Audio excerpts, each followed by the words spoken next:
A ver. Jo, me compré ayer unos catalejos en el Lidl. ¿Qué tal se van a probar? Joder, llego a casa con los catalejos nuevos y digo, hostia, si veo como nunca, digo, los catalejos del Lidl. ¿Eh? Bueno, pues nos toca hoy hablar de la evolución cíclica, ¿sí? Este tema de la evolución cíclica es la que da lugar a la comprensión de un tema que raya mucho a la gente. Y la gente discute mucho, la mayor parte de las veces sin saber muy bien ni siquiera lo que está diciendo, ¿no? Pero bueno, eso es bastante habitual en la gente. Que es el tema de la reencarnación. ¿Sí? Algo que llama mucho la atención a la gente y que pues suele ser en general bastante controvertido. No es cuestión de creer o no creer en la reencarnación. La gente que necesitéis creer en algo, seguir creyendo en lo que os dé la gana. Sí, la gente que no necesite creer y que le sirva un planteamiento bien fundamentado, coherente, razonable, que tenga sentido y que le sirva para apoyar en ese planteamiento su vida, pues bienvenidos. Bienvenidos a la investigación, a la comprobación, al ver por ti mismo qué sentido tienen las cosas, etcétera, ¿sí? Creer es muy fácil, no tienes que hacer nada, te lo tragas, lo que sea que te hayan contado y ya está, ¿no? Tener en cuenta algo, llevarlo a la vida cotidiana y ver qué es lo que tiene que ver todo eso contigo, con lo que ves a tu alrededor, ya implica un esfuerzo de observación, de reflexión, de toma de decisiones, de desarrollar la comprensión de las cosas. Una cosa es creer y otra cosa es comprender, ¿sí? Entonces, ese esfuerzo, la mayoría de la gente, incluidos los que discuten acerca de la reencarnación, no lo hacen. Porque discutir es un deporte nacional, pero reflexionar, tener en cuenta, tomar decisiones, comprender, hacer el esfuerzo para desarrollar todo eso, pues no es deporte nacional, ni mucho menos. 4 pringaos, los que nos dedicamos a hacer el esfuerzo por todas estas cosas, ¿sí? Y digo esfuerzo porque, como decía el otro, sin esfuerzo no hay victoria. Es decir, no llegas a ningún lado sin poner de tu parte lo que haya que ponerse, ¿no? Entonces, esto que vamos a leer y comentar, la verdad es que ayer estuve leyendo el artículo, este escrito, no hay mucho que comentar. No hay mucho que comentar porque está suficientemente claro, bien argumentado, bien explicado, etcétera, por parte de Carlos Pérez, todo esto, ¿no? Matizaciones, explicaciones, cosas que podamos decir, bueno, pues iremos puntualizando algunas cosas, pero está clarísimo. Pero insisto, no es cuestión de creer o no creer, es cuestión de tenerlo en cuenta, llevarlo a la práctica, a la vida cotidiana, tratar de comprender qué significa esto en tu vida, cómo lo ves en ti, a tu alrededor, en todo, ¿sí? Eso es de lo que se trata, ¿vale? Los teósofos no somos creyentes de nada. Alguien me decía el otro día, planteaba esto, que no creía en nada, ¿no? Que yo no creo en nada. Jo, pero tú haces yoga, tienes que creer en algo. Digo, no tengo por qué creer en nada. Es más, hago yoga precisamente porque no creo en nada. Sino que precisamente todo lo que va llegando a mí en forma de ideas, de conocimientos, con coherencia, con cierto sentido, pues me sirve para ponerlo a prueba, para investigar, para ver qué fundamento tiene eso, qué tiene que ver con lo que yo vivo, con lo que experimento, con lo que compruebo día a día. Eso es un teósofo. Y un practicante de yoga debe ser lo mismo también, ¿sí? Un investigador que investiga consigo mismo, con su propia vida, con su existencia, ¿sí? Eso es lo que tiene que ser un teósofo y un practicante de yoga también, ¿no? Bueno, pues vamos a ver qué nos dice Carlos con todo esto. En este texto, la teosofía es en el siglo XXI, que está muy bien. Tenemos archivo PDF de esto que lo podemos pasar a quien quiera, para que tengáis de mano y podáis también estudiarlo, mirarlo, darle todas las vueltas que queráis o lo que sea, ¿vale? Lo que leo es simplemente una parte de ahí y lo leo en este papel porque hay, aunque tenga catálogos nuevos, me cuesta más leerlo. Y de calidad. Bueno, vamos allá. Una de las observaciones más clarificadoras de la teosofía es que existen ciclos en todo el universo y que la evolución procede en ciclos. La vida se expresa a través de las formas, experimenta mediante ellas, aprende de la interacción con el mundo exterior, luego se retrae, abandona las formas y asimila la experiencia para volver a comenzar otro ciclo. Podemos ver, por ejemplo, la vida de un árbol de hojas caducas. ¿Sabéis lo que es un árbol de hojas caducas? ¿Sí? Que se le caen las hojas. ¿Sí? Porque hay árboles que no se le caen las hojas. ¿Sí? También hay quien se le cae el pelo y quien no se le cae el pelo, ¿no? Durante la primavera, durante la primavera el árbol parece nacer a la vida. Hace crecer sus ramas, despliega sus hojas, florece, da frutos, esparce sus semillas. Y luego del verano, en el otoño, su savia comienza a retraerse, sus hojas se secan y se caen. La vida parece haberse retirado del árbol.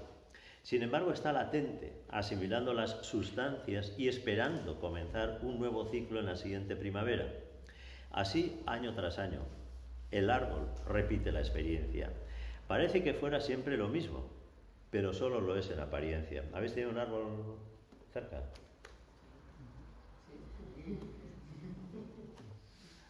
A ver, yo he sido campesino, he plantado árboles, he injertado, he trasplantado. Bueno, aquí el colega seguro que ha hecho mucho de esas cosas también, ¿sí? Entonces, todas las expresiones de la vida en realidad son así, ¿no? Este es un ejemplo muy cercano, muy fácil de entender a todo el mundo, ¿no? Pero un árbol nunca es igual al año pasado, al anterior, hace 5 años, a cuando sea, ¿sí? Incluso árboles centenarios, que hay árboles incluso en nuestro entorno, ¿no? Que tienen cientos de años, 200 años, 500 años, etcétera, ¿no? Es diferente, todo cambia, ¿sí? Aunque se repitan los ciclos, el ciclo anterior no es igual que el ciclo este y el próximo y al siguiente, ¿sí? Todo va siendo diferente, ¿no? El árbol crece a través de estos ciclos de expansión y retracción, y cada verano es distinto, más crecido, más robusto y más adaptado a su medio. Lo mismo observamos en la naturaleza toda, con el ciclo de las estaciones, y nosotros mismos no somos ajenos a ello. Del mismo modo, la vida experimenta y evoluciona a través de manifestaciones cíclicas. Todo en la manifestación está sujeto a ciclos. Los fenómenos ondulatorios están por doquier en la naturaleza física. Todo gira, todo late, todo vibra. Los planetas rotan sobre su eje y también giran alrededor de su estrella. Las estrellas giran alrededor del centro de la galaxia, etc. ¿Sí? El sonido es una ondulación mecánica que se propaga en un medio. La luz, los rayos infrarrojos, las señales de radio y televisión, las señales que usamos en los teléfonos móviles y en una wifi. Todas ellas son ondas electromagnéticas, variaciones periódicas del campo eléctrico y de su compañero, el campo magnético, que se propagan en el espacio a través de un medio no conductor. Nuestra vida moderna es posible gracias a ellas, a esas ondulaciones y esas frecuencias, ¿no? Los objetos materiales están compuestos por moléculas, estas por átomos y estos a su vez por partículas. Pero la física cuántica, esto estuvimos hablando hace unos cuantos meses atrás, ¿no? La física cuántica ha descubierto que las partículas no son simplemente fragmentos minúsculos de materia, sino que tienen una dualidad intrínseca a toda materia. Esto es la leche, ¿eh? Esto cuando se descubrió fue una pasada. Son a la vez onda y partícula. Como partículas están localizadas en un punto, pero como ondas están distribuidas por todo el espacio e interactúan con las ondas de otras partículas, dando lugar en las escalas muy pequeñas a los fenómenos cuánticos. Los físicos Louis de Broglie, David Brown y otros sucesores describieron a estas ondas como ondas guía, porque guían a la partícula en su movimiento. El matemático francés Jean-Baptiste Joseph Fourier demostró cómo cualquier función matemática que exprese la variación de algo en el tiempo puede descomponerse en una suma de funciones básicas senoidales, puras, de frecuencias armónicas, creando las series de Fourier y la transformada de Fourier, herramientas matemáticas muy usadas en el campo de las matemáticas, la física y la ingeniería. Yo soy de letras, ¿vale? Así que esto me suena a chino. Pero bueno, los que sois más cerebrines, que sois muy de eso, pues ya sabéis que hay cosas que demuestran esa dualidad que decíamos de la onda y de la partícula en la materia, en las porciones más pequeñas de la materia, ¿sí? Entonces vemos que todo el mundo físico de materia y de energía es vibración y ondas, y por lo tanto está compuesto de innumerables fenómenos cíclicos, ¿sí? Para que veáis que esta percepción científico-materialista que tenemos, muy rudimentaria, de ver la materia como algo inmóvil, como algo sólido, como algo quieto, por decirlo de alguna manera, es irreal. Es simplemente una percepción distorsionada por unos sentidos que en nuestro caso son unos sentidos, siento mucho decíroslo, muy limitados. Somos cortitos. Somos cortitos de entendimiento, de percepción y de sentido de las cosas. Llegamos a lo que llegamos, pero nosotros pensando que esa es toda la realidad que existe, pero no es así. No es así, ¿sí? Así que abrir la mente, por favor. Que ya sabéis que la mente es como el paracaídas. Si no se abre, no sirve. Sí. Ciclos de la naturaleza. Podemos observar fácilmente los ciclos en todos los ámbitos de la naturaleza. Quizás por ser tan obvios y por estar presentes en todas partes no solemos reparar en ellos, pero su existencia es una ley universal. En los seres vivos existen muchos ciclos, tal como lo describe la biología. Están los ciclos de la respiración, los latidos del corazón, los ciclos del metabolismo, los ciclos hormonales en ciertos organismos, el ciclo circadiano, que sincroniza nuestra vigilia y sueño con el día y la noche. Bueno, algunos ese ciclo circadiano lo tienen un poco... no hay aves nocturnas aquí. No. Es que hay uno que viene a clase rigurosamente vestido de negro, como no, desde luego, ¿no? Y él tiene el ciclo circadiano, es ave nocturna. Es ave nocturna, oye, que puede tener como cualquier otro virtud o defecto. Es así. El ciclo circadiano, entonces, ¿sí? Las ondas cerebrales y, por supuesto, el ciclo de nacimiento y la muerte. En el ecosistema de la Tierra tenemos innumerables ciclos. Están los ciclos de origen astronómico, como el día y la noche, el año y las estaciones, y también los periodos glaciares. En los fenómenos atmosféricos también tenemos ciclos con la circulación del aire. Ayer estábamos hablando, ¿no?, lo del fenómeno del niño y de la niña que se descubrió en el siglo XV o por ahí, ¿no?, con los primeros pobladores. Cuando en realidad hablaban del cambio climático y todo esto, diciendo que el fenómeno del niño que era una causa del cambio climático y todo lo demás, y encontraron unos escritos de la época de Colón, cuando descubrieron América, en la que ya tenían el fenómeno del niño y se hablaban esos escritos ya para esa época en Perú y en Ecuador. Ya había registros de eso, Tenían registros de que tenían años sufriendo el fenómeno del niño. Por eso es que ahora con lo del cambio climático dejaron de hablar del asunto. Hay que echarle la culpa a una cosa. Sí, ni del niño ni de la niña. Bueno, pues los ciclos. Hay una cosa que también nos toca muy directamente en el día a día, además, en lo cotidiano, en lo más inmediato. Y es algo que está recogido en uno de los libros desaparecidos más importantes que puede haber con respecto a la disciplina del yoga, y aquí solamente unos pocos privilegiados lo tenemos. Es el libro del Tantra de André Van Lieseved, ¿sí? Y ahí habla del tiempo en tres conceptos diferentes, ¿verdad? Está el tiempo lineal, que es el que miden los relojes, ¿sí? El calendario habitual, lunes, martes, miércoles, tal, ¿no? La hora, ¿sí? Que tenemos que ir a no sé qué, tal. Está el tiempo cíclico, que es el de las estaciones, el de los movimientos repetitivos, etcétera, ¿sí?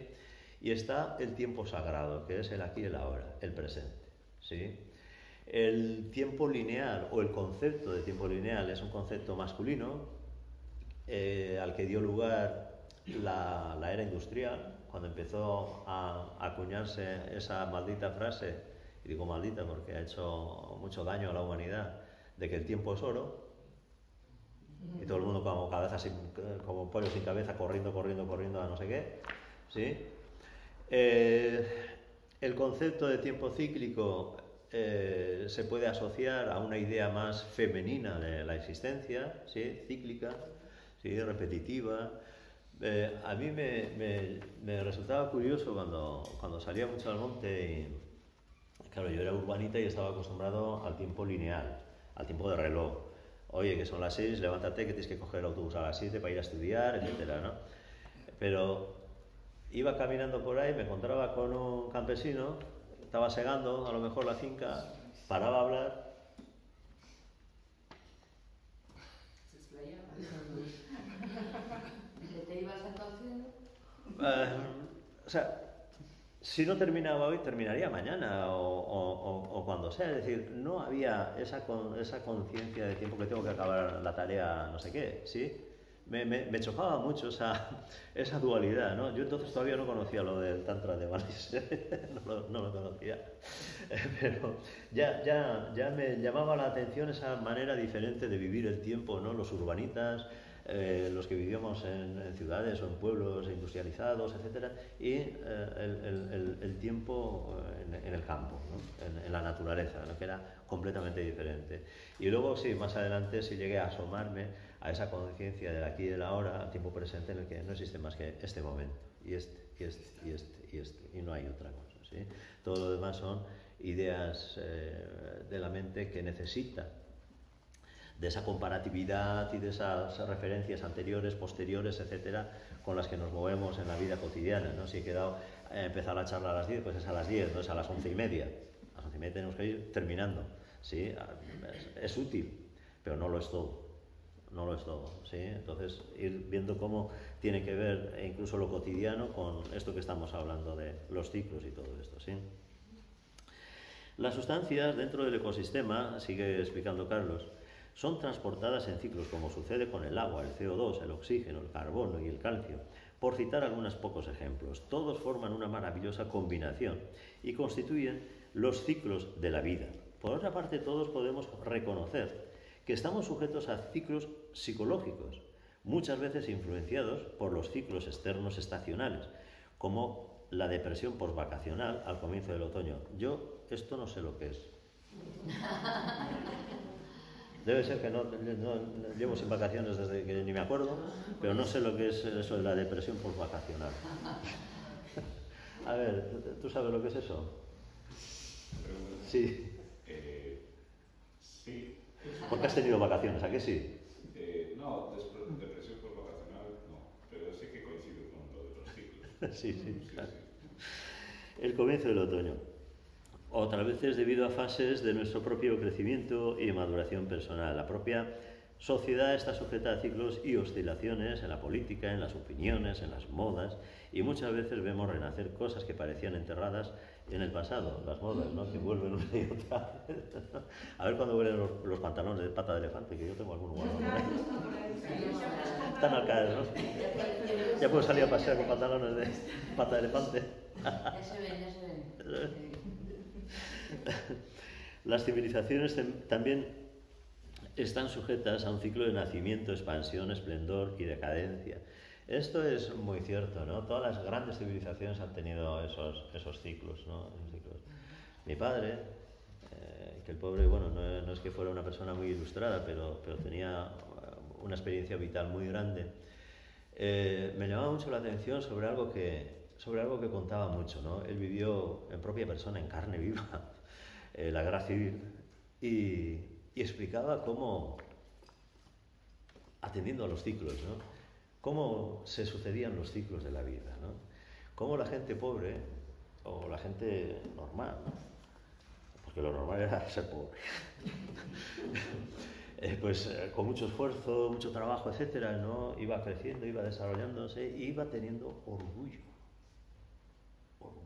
decía, ¿sí? Y que el orgullo les hacía sacar pecho, ¿no? Pero que ese orgullo les llevaba ¿a qué? A la confrontación, al conflicto, a la guerra. ¿Y la guerra qué es lo que hacía? Destruir, romper, otra vez miseria, pobreza, ¿sí? Y otra vez vuelta a empezar, a trabajar como locos, ahí venga, dale que te pego, a crecer, a desarrollar, a crecer, otra vez, otra vez, sí, decía eso, ¿eh? Decía eso. Y mi padre no era precisamente un intelectual, ¿eh? Todo lo contrario, él tuvo que aprender a leer y escribir cuando era mayor, yendo a lo que se llamaba entonces la escuela nocturna. Después de trabajar, iba a la escuela a aprender a leer y escribir. Pero claro, de niño le mandaron ir a la escuela, iba a la escuela y decía, no entiendo nada, no sé lo que me están diciendo, porque claro, el profe hablaba en español y él no sabía español, no entendía nada y encima le castigaban, le pegaban, no entendía nada, no sabía leer y escribir hasta después de haber estado en la guerra, hasta después, imagina. ¿Eh? Entonces, bueno, pues ya ves las cosas como estos conceptos que estamos diciendo aquí, que no son invento de, no, están presentes en la vida, ¿eh? En la vida de todos, ¿no? Las civilizaciones están también sujetas a un ciclo de nacimiento, expansión, esplendor y decadencia. Una nueva civilización nace de los restos de una anterior, dando una nueva vuelta a la rueda de la vida. Cosmología cíclica. ¿Qué ocurre en el universo? Los astrónomos han encontrado que el universo surgió a partir de un punto singular hace 13.700 millones de años. Kilómetro arriba, kilómetro abajo. Y sufrió una gran expansión y transformación que se conoce como el Big Bang. Pero, ¿cuál es el futuro del universo? ¿Os preocupa el futuro? Aquí la rubia tiene bola de cristal, ¿eh? Podéis consultar.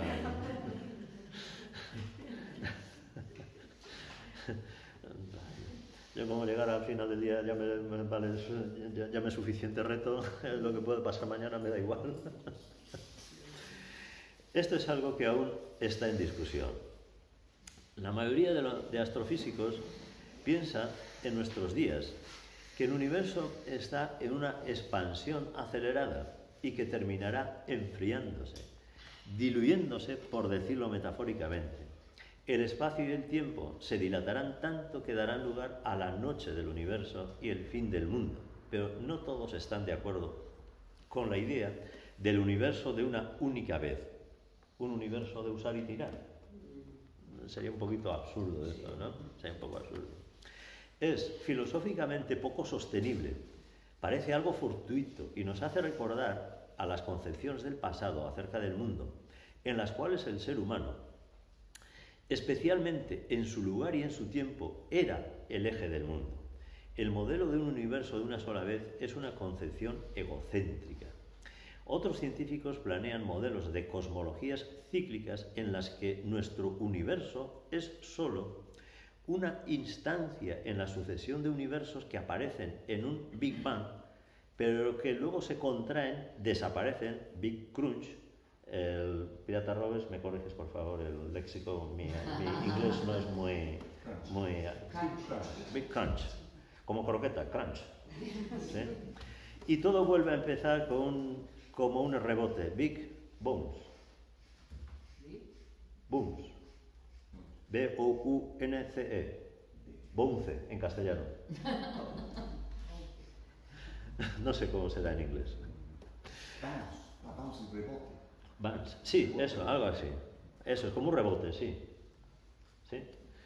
El matemático y físico británico Roger Penrose ha sido más atrevido y postula una teoría sobre cómo ocurre esto. Según Penrose, cada ciclo, al que él denomina eón, tiene una duración de unos 10.100 años terrestres, es decir, 10 multiplicado por 100 veces por sí mismo, lo que es un periodo de tiempo muy grande. Penrose ha analizado la radiación CMBR, radiación cósmica de fondo de microondas. No lo voy a leer en inglés porque si no ya le tengo al inglés metiéndose conmigo todo el resto de la vida. Entonces, abreviando, radiación cósmica, ¿vale? Captada por sondas espaciales. Esta radiación es el eco de la primera radiación de la materia luego del Big Bang. Penrose dice que haciendo el análisis correspondiente de esas radiaciones cósmicas, hay indicios de dos acontecimientos violentos, dos Big Bangs anteriores bajo la forma de sutiles círculos concéntricos. No sé si tú tienes idea de esto, ¿no? En este caso coincidiría con el libro de Madame Blavatsky cuando habla de los días y las noches de Brahma. Sí, ahora explica eso, precisamente. Sí. Se retrae, se recoge. ¿Sí? Aunque aún hay controversia sobre si realmente existen o no los círculos en la radiación cósmica, esto nos indica hacia dónde apuntan actualmente los científicos de vanguardia. Manvantara y Pralaya. Estos son dos conceptos que en teosofía se manejan mucho. ¿Sí? Manvantara y Pralaya, que son lo que decía ahora Sila, el día y la noche de Brahma. Las antiguas escrituras sagradas en la India, los Vedas, nos dicen desde muy antiguo que el universo es una manifestación cíclica, una sucesión de periodos de manifestación y actividad llamados Manvantara y periodos de reposo, latencia o asimilación llamados Pralaya, ¿sí? El día y la noche, Manvantara y Pralaya. Es como la primavera y el verano del árbol, en la que florece y aparecen los frutos, y el otoño y el invierno del árbol, en que se retrae y parece que está muerto, parece que ha desaparecido todo, pero que está preparándose para un ciclo nuevo. ¿Sí? Dicen ellos que lo absoluto se expresa manifestándose periódicamente, dando lugar a la aparición de un universo con seres y materia. Ellos llaman a estos ciclos universales los días y las noches de Brahma. Es esencial que nos demos cuenta de que siempre detrás del fenómeno cíclico hay una esencia que evoluciona gracias a su expresión periódica. Esto es muy importante. La expresión en forma cíclica de esa esencia que siempre permanece siendo lo mismo. ¿Sí? Este es el concepto básico con el que tenemos que familiarizarnos, y añadido a ese Manvantara y ese Pralaya, o ese día y noche de Brahma. Pero Brahma está ahí, tanto de día como de noche. Brahma sigue siendo lo mismo. El día y la noche no son lo mismo, y el siguiente ciclo de día y noche tampoco, pero Brahma sigue estando ahí igual. ¿Sí? Esa es la idea. Debemos entender entonces la diferencia entre el noúmeno, la esencia, lo inmanifestado que permanece detrás de la expresión cíclica, y el fenómeno, noúmeno, fenómeno, su expresión periódica, su manifestación. Platón introdujo esta idea en la filosofía, que luego fue criticada hasta que el filósofo alemán Kant desarrolló su crítica a la razón pura basada en esta distinción. ¿Sí? Para Kant, el mundo cognoscible es el fenómeno, el mundo de la experiencia, pero detrás de cada fenómeno hay un noúmeno, una estructura que no podemos conocer mediante la experiencia sensible. En las grandes expresiones o en las grandes fórmulas que plantea Madhava cuando explica los Vedas, ¿no? Dice la primera expresión, ¿no? Soy uno, vuélvame muchos, ¿sí? Pero ese uno sigue estando ahí. Los muchos experimentan, viven la experiencia de la manifestación, recogen a través de esa experiencia lo que van aprendiendo en conciencia y regresan al uno cargados de esa experiencia, de ese aprendizaje, de esa conciencia expandida. ¿Sí? Esa es la experiencia que dice Madhava al explicar estas cosas. En definitiva, todo está regulado por la ley de manifestación cíclica y el ser humano no puede ser una excepción. Ciclo dentro de ciclos. Una característica de los ciclos de la naturaleza es la existencia de ciclos menores dentro de ciclos mayores. El día y la noche se suceden dentro del ciclo del año, y este está dentro del ciclo de precesión de los equinoccios, y este a su vez dentro del ciclo de oscilaciones de la órbita terrestre responsable de los grandes periodos glaciares, y este también dentro del ciclo de rotación del Sol alrededor del centro de la galaxia, y así sucesivamente. ¿Sí? A veces nuestra mente es la que necesita un esquema simple para ir quedándose con una idea a la que se pueda agarrar y que le sirva de referencia, pero en realidad todo es mucho más complejo, y no solamente complejo, sino hermoso, pura belleza. Si contemplas la naturaleza, todo cuanto existe, ¿cómo no te puedes extasiar de la contemplación de la existencia? Por eso os insisto tanto en buscar la belleza. Es muy importante, muy importante. El feto humano reproduce en su ciclo el desarrollo, en su ciclo de desarrollo, el ciclo de la evolución de las formas de los animales en pequeña escala, no solamente de los animales, no solamente de los animales, sino de todos los reinos de la manifestación. Cuando el óvulo se fecunda y empieza la partenogénesis, ¿a qué se parece aquello? A un mineral cristalizado en formas iguales, todas las células son indiferenciadas, hasta la semana no sé qué, que empiezan a aparecer cosas raras. ¿Qué empiezan a aparecer? Unas raíces, ¿sí? Como si fuera un arbolito, una planta, ¿sí o no? ¿Sí? Y al cabo de unas cuantas semanas más, ¿qué ocurre? Que aquello parece un renacuajo, un animalito, ¿sí? Y al cabo de unas cuantas semanas ya empieza a parecerse a una persona, a un ser humano, ¿sí? Toda la manifestación está representada en el proceso de nacimiento de un ser humano nuevo, para que veáis de dónde venimos, ¿eh? ¿No es una maravilla acaso contemplar eso? No me digáis, es una auténtica maravilla, hombre. El feto humano reproduce el ciclo de desarrollo del ciclo de evolución de las formas de los animales en pequeña escala, de toda la manifestación, hemos dicho. Vemos entonces que existe una semejanza entre los ciclos mayores y los menores, tal como dice el axioma hermético, como es arriba es abajo, ¿sí? Es como una reproducción, como un fractal de tiempo, que es lo que explica después, que un fractal, ya sabéis, explicamos hace unos cuantos meses también, que es una estructura, un dibujo que representa a su vez todo el dibujo, ¿sí? Y todo el dibujo son la suma de los pequeños dibujos, etcétera, ¿no? Eso es un fractal, ¿eh? Los ciclos pequeños reproducen en menor escala lo que sucede en los ciclos mayores. En un capítulo anterior hemos mencionado las estructuras fractales, ¿ves? Lo que dice aquí. Son figuras que tienen la propiedad de tener semejanza múltiple. En ellas una parte es similar al todo, como el helecho o en un árbol, ¿sí? Los fractales son un ejemplo de la semejanza en el espacio. Si generalizamos este concepto al dominio del tiempo, podemos ver que los ciclos dentro de ciclos mayores también son relaciones de semejanza, pero en el tiempo, por lo tanto, son como fractales de tiempo. ¿Sí? Son como fractales de tiempo, por decirlo de alguna manera, ¿sí?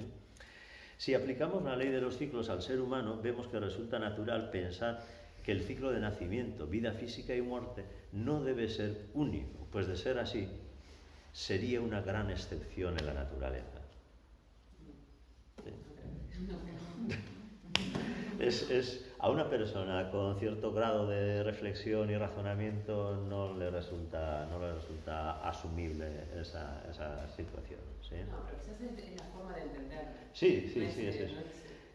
Lo que ocurre es que estamos muy imbuidos, muy contagiados, por decirlo de alguna manera, por el materialismo científico, y luego veremos además cómo eso es una piedra en el camino, pero que se puede ir más allá de esa piedra en el camino, ese materialismo científico, ¿sí? Y que, pues como he dicho antes, tenemos que abrir la mente a otras posibilidades, otros conceptos y otro sentido de las cosas, que sea más satisfactorio, más razonable, más coherente, que explique mejor todo, ¿no? Que nos ayuda a comprender mejor la existencia, ¿sí? Y eso es muy importante, muy importante, ¿eh? La reencarnación. Llegamos así naturalmente a la idea de la reencarnación, ¿no? Porque si no, como decía, ¿no? La vida física y muerte no debe ser único, pues de ser así sería una excepción en la naturaleza, una gran excepción en la naturaleza.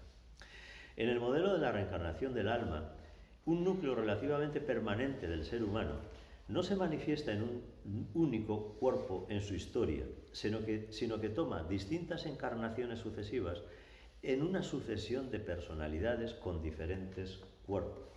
Es la misma alma usando, por decirlo de alguna manera, distintos cuerpos en distintas encarnaciones para completar el proceso de aprendizaje, el proceso de desarrollo de conciencia con el que regresa otra vez al alma universal, esa alma individual que regresará, que se fundirá con el alma universal al cabo de ese gran ciclo, ¿sí?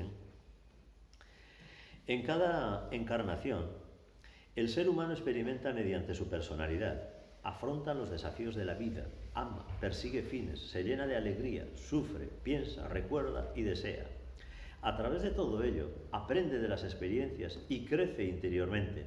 Crece en conocimiento y todo parece indicar que es capaz de destilar ese conocimiento en una visión más amplia, profunda y verdadera de la vida.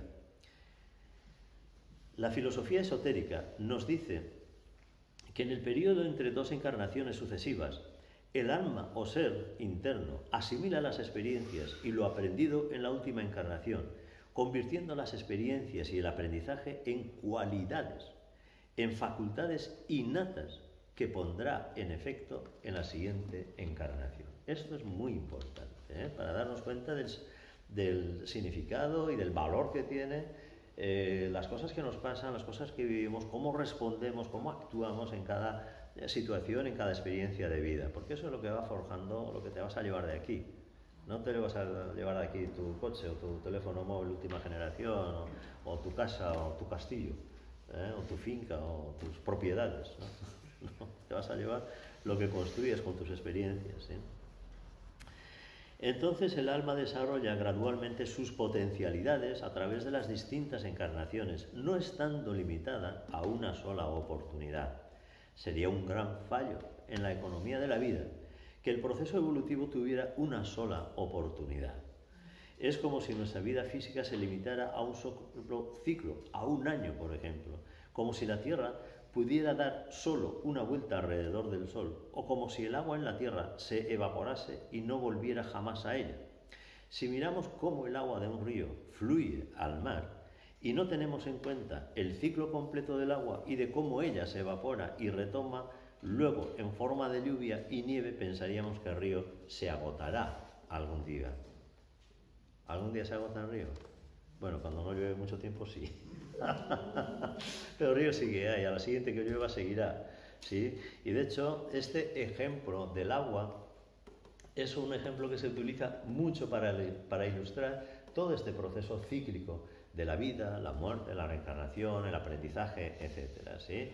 El agua es el agua universal, el agua que hay en la Tierra, es la misma agua todo el tiempo es la misma agua, ¿sí? Esa agua se evapora, circula por la atmósfera con las nubes, se precipita de las nubes a la Tierra otra vez en forma de lluvia, de granizo, de nieve, de como sea. Esa lluvia se absorbe por la tierra o forma un torrente o se mete bajo tierra en un río subterráneo o lo que sea.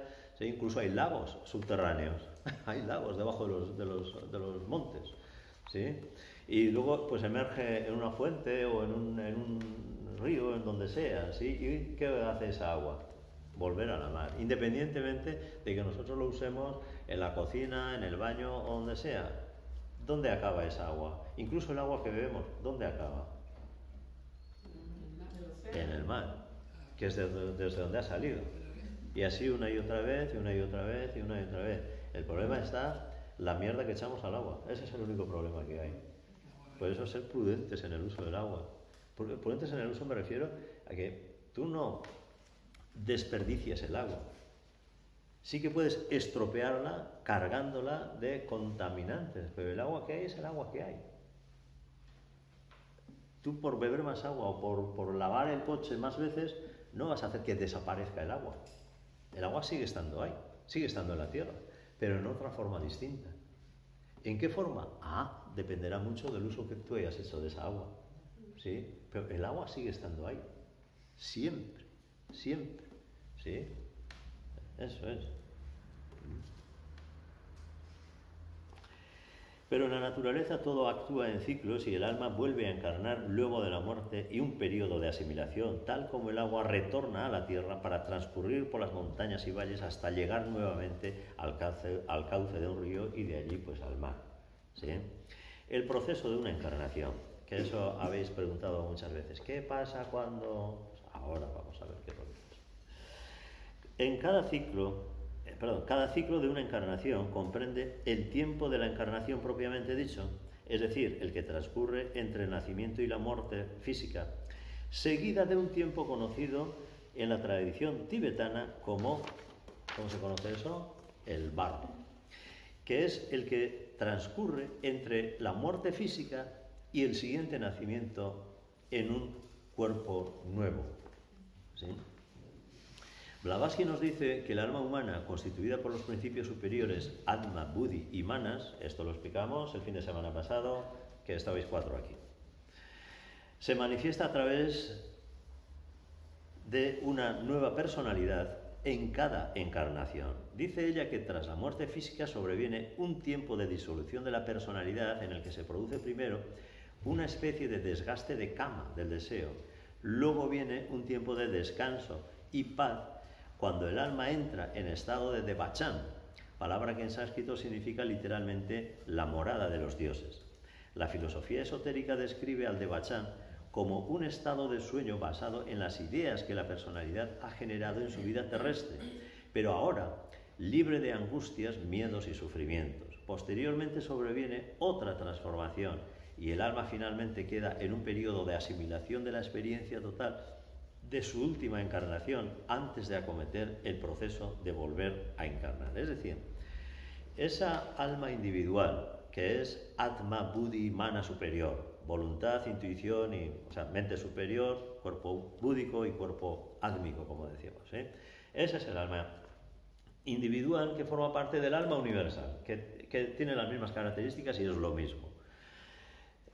Coge un cuerpo que fabrican los padres ¿sí? Y te dan un cuerpo de 3 o 4 kilos con mucha suerte, alguno sale así medio tal, ¿sí? Y bueno, ahí tienes. Y tú vas viviendo las experiencias, vas creciendo, vas teniendo más cuerpo, etcétera, vives los años que vivas hasta que se produce la muerte física. Bueno, después de la muerte física, pronto, en un periodo de tiempo muy corto, el cuerpo se desintegra. Sí, aunque lo dejes ahí tirado, en unas cuantas semanas aquello se convierte, se desintegra, se desaparece, en unas cuantas semanas. El cuerpo físico, pero el cuerpo emocional no. Depende de la intensidad de las emociones con las que hayas vivido, sobre todo la experiencia de la muerte física, pues ese tránsito del mundo astral, que es el mundo de los deseos, el mundo de las emociones, pues puede ser más o menos largo. En algunos incluso de cientos de años. Desgraciadamente. También depende mucho, muchísimo, de cuánto te agarren, literal, de cuánto te agarren los que quedan aquí. Los que quedamos vivos. ¿Sí? Estás impidiendo el tránsito de la persona que se tiene que ir. Por eso lo mejor que podemos hacer cuando alguien se nos va, de nuestra familia, de nuestros amigos, personas allegadas, muy cercanas, etcétera, es desearle buen viaje. Soltarlo, desearle lo mejor, que siga su proceso y ya está. Tener los mejores recuerdos de esa persona, pero tener los recuerdos como tienes estampas en una caja. Las postales de un viaje o lo que sea, sí, pero ahí, ya está, sin más. No estar todos los días ahí, dale que te pego y venga, y venga, y venga, porque lo único que hacemos es enganchar emocionalmente en el mundo astral a esa alma que tiene que hacer su tránsito y no le dejas en paz. Literalmente no le dejas en paz. ¿Sí? Y tú pensando que le quieres mucho y lo que estás es jodiéndole la vida, con perdón, al pobre. ¿Sí? Eso es literal, Y veréis a vuestro alrededor a mucha gente enganchada en esas cosas. Hay una película, bueno, yo porque estoy muy familiarizada con el mundo infantil, pero hay una película que se llama Coco, que trata la muerte desde la mirada mexicana y bueno, hace mucho énfasis en el recuerdo, que las personas están vivas hasta que las recordamos. Y a mí se me generaba esa contradicción porque digo, es que no es tan bueno como te lo muestran. No, por eso.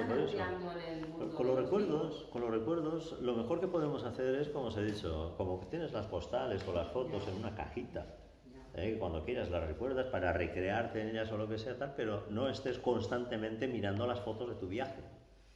Yo qué sé, del viaje de bodas o del viaje de vacaciones, coño, déjalo.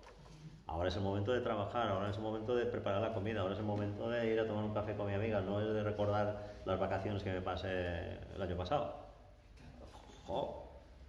Nos enganchamos de una manera también porque eso nos sirve muy egoístamente, para alimentar nuestro cuerpo emocional, nuestras emociones, pero es muy egoísta. Tú, para alimentar tu cuerpo emocional, estás enganchando a alguien que tiene que hacer su tránsito y no le dejas en paz. No le dejas en paz. Eso es un error que especialmente además en ciertas culturas donde el culto a la muerte, México, Galicia, Santa Compaña, las paisanas que visten de negro toda su vida, etcétera, ¿no? Gente que va todos los días al cementerio. Nosotros vivimos cerca del cementerio ahí en Canadá. ¿Cómo está viniendo todos los días la gente aquí? Claro, incluso pasan 10 años y están haciéndole el aniversario. ¿No? Sí, igual. ¿Cómo? Bueno, claro, está bien valorado eso, ¿no? Sí, por eso. En la cultura, el culto a la muerte.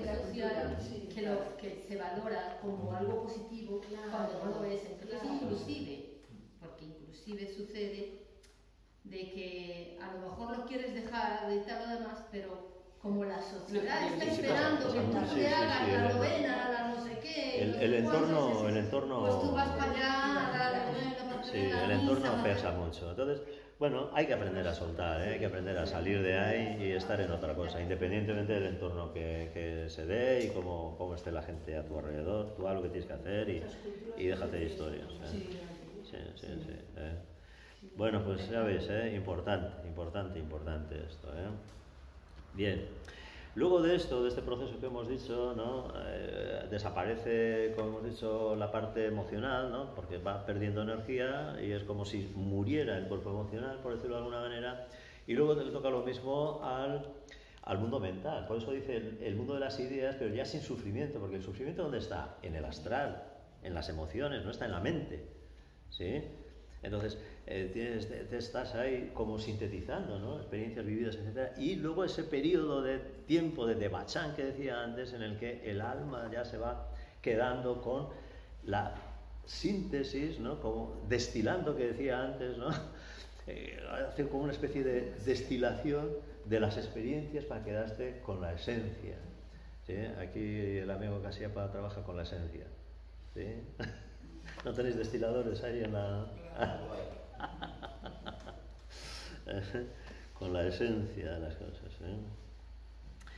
Luego de esto, el alma prepara una nueva personalidad construida por manas inferior, la mente concreta, la mente razonadora, kama, que es el cuerpo emocional, prana, el cuerpo vital o pranamaya cosa que explicábamos el día pasado, y encarna en un nuevo cuerpo físico naciendo en el mundo terrestre como un bebé. Ahí va, al mundo otra vez.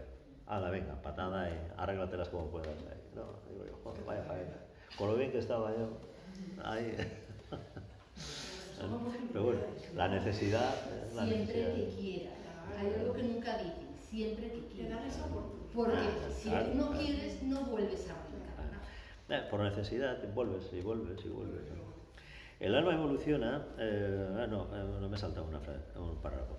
La nueva personalidad no tiene memoria de las encarnaciones anteriores, ya que ésta solo reside en los principios superiores del ser interno y debe aprender nuevamente a desenvolverse en su entorno, pero en cambio tiene las habilidades y la madurez desarrolladas en las encarnaciones precedentes, residentes en su ser interior. El alma evoluciona gracias a las experiencias de la personalidad. Quien no recuerda encarnaciones anteriores del alma, porque la mente, las emociones y el cuerpo son nuevos en cada encarnación. Esto permite que al comenzar de nuevo tengamos la oportunidad de encauzar la nueva vida de acuerdo con la sabiduría desarrollada gracias a las encarnaciones anteriores, que se manifestará como una cualidad innata en la personalidad anterior. En la nueva personalidad, perdón.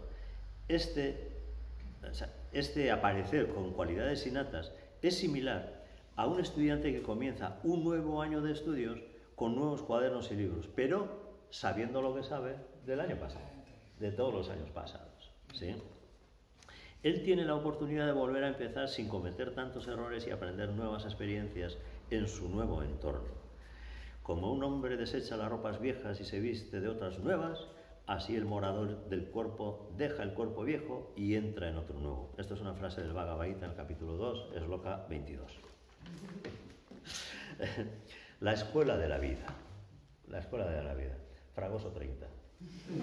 Digo.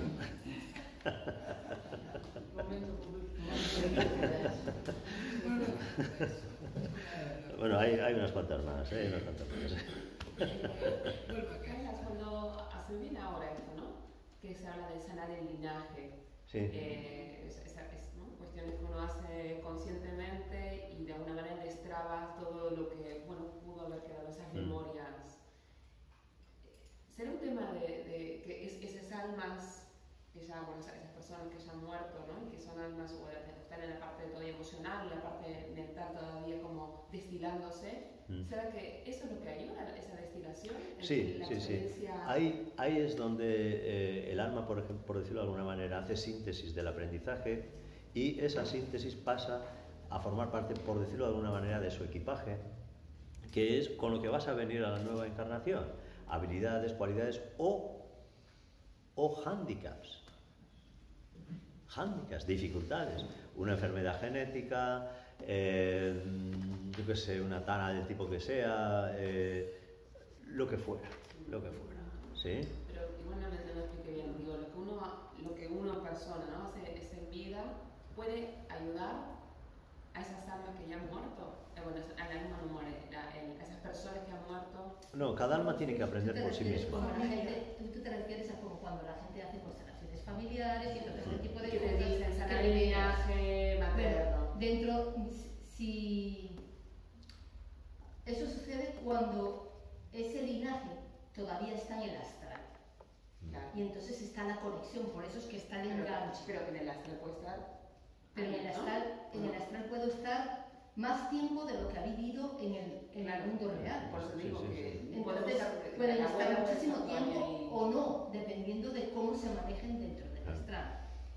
Tú cuando estás ahí, de la misma manera que tú, con los rezos y las lloronas y todo lo demás, enganchas el alma de esa persona que está ahí enganchada, de la misma manera puedes hacer arreglos para liberar a esa gente. O sea, así como tú dices, bueno, te dejo libre, sigue tu camino y no sé qué, no sé cuánto, y le das la opción a que el alma de esa persona vaya a donde tenga que ir, de la misma manera también puedes hacer cosas que hagan que cambie la energía vibratoria en el campo astral, que les ayuden a liberarse de cosas que tienen enganchadas. Por ejemplo, a ti se te muere un familiar y tú no le rezas ni nada de eso, sino el día que fue y todo lo demás, o sea que tú de cierta manera lo has dejado libre. Pero hay unos pequeños matices que tienen que ver con la parte emocional, que tienen que ver con el hecho de, por ejemplo, el muerto sintió que hay algo que le quedó pendiente de hacer, que a lo mejor es por una enfermedad, por una situación o un problema, y que está enganchado emocionalmente a que no resolvió y que no se puede ir hasta que no lo resuelva. Tú vienes, lo resuelves aquí, listo, se acabó. ¿Sí? Ahí está el poder de la mente, o sea, Sí, en este caso, el poder real está en la mente.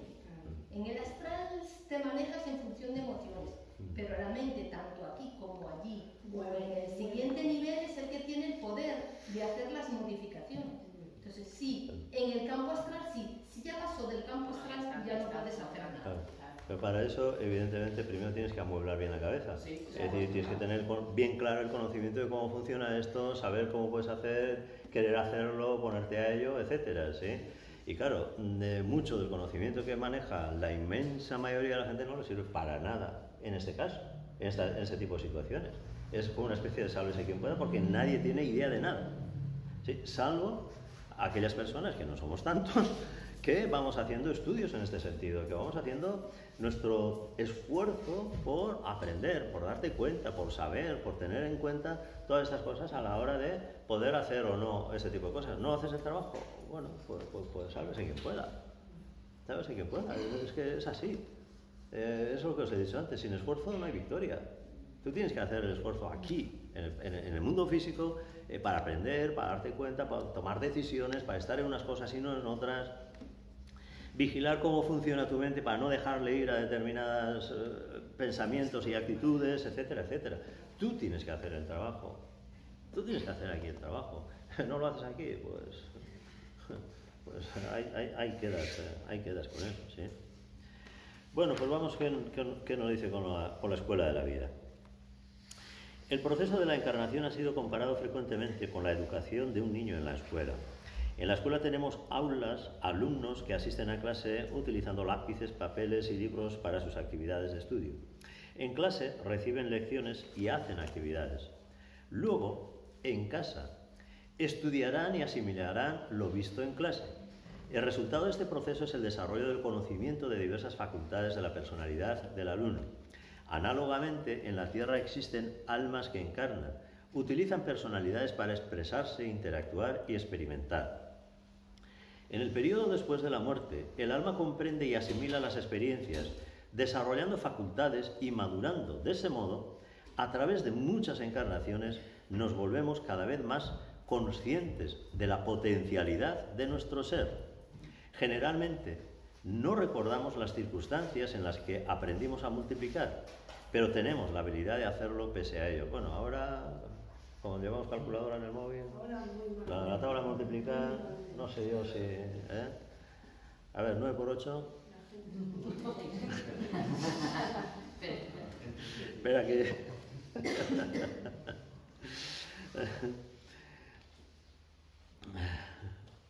Del mismo modo, no recordamos las circunstancias en las que hemos desarrollado facultades como la simpatía, el valor y el afecto. Pero si las tenemos, ellas surgen naturalmente desde el alma, aunque su desarrollo se haya producido en encarnaciones anteriores. La reencarnación explica satisfactoriamente las diferencias entre las capacidades de las personas, puesto que habrá almas más maduras que otras, así como en la escuela hay estudiantes más avanzados que otros. Y además eso no depende ni de la familia, ni de la educación, ni del entorno social, ni de perros verdes. Los que tenéis hermanos, algunas tenéis incluso gemelas o mellizas o lo que sea, mismo tiempo de vida, misma familia, misma educación, etcétera, y tú eres blanco y el otro es negro, o viceversa, o lo que sea, ¿sí? Entonces, hay algo con lo que venimos que la otra persona no tiene, o viceversa, la otra persona tiene cosas que tú no tienes, y a otra persona ve claro algo que tú no eres capaz de verlo, porque todavía tu alma no ha aprendido de eso, ¿sí? Esa es la diferencia entre las personas.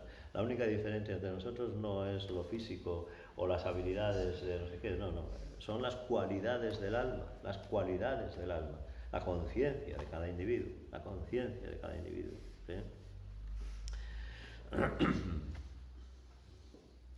Las almas más maduras comprenden mejor la naturaleza de la vida, toman mejores decisiones y se relacionan mejor con quienes les rodean.